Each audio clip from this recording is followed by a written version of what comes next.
I'm Gail Woods, pastor of the Churches of God Holiness on Brack, here to bring you another Monday Musing. I was looking at Luke chapter 21, where Jesus looked up and saw the rich men casting their gifts into the treasury, and he saw also a certain poor widow casting in 2 mites. And he said, "Of a truth I say unto you, that this poor widow hath cast in more than they all.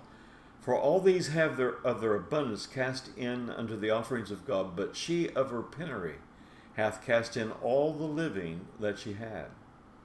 It's amazing to me that Jesus was standing near enough that he could see what people were giving in their offerings. Suddenly, he saw a certain poor woman. And the word poor here depicts someone who is abjectly poor. Jesus saw her place her 2 mites in the offering. A mite was the smallest, least valuable bronze offering in currency of that day.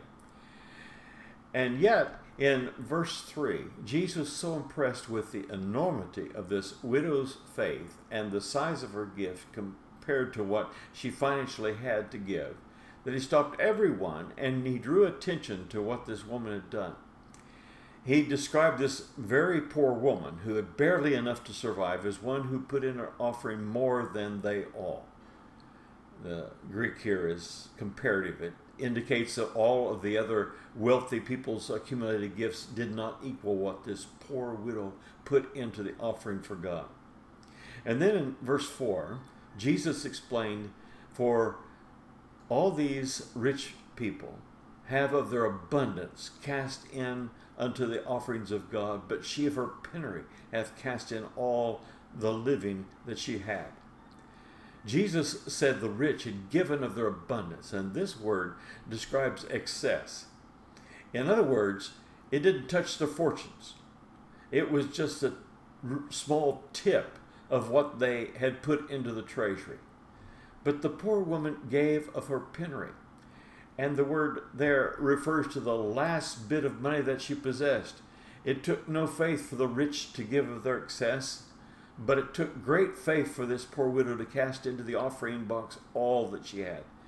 She was fully entrusted herself into the care of God in the belief that he would supernaturally meet her ongoing physical needs. Even though the amount the woman gave was smaller, the faith required to give it was larger.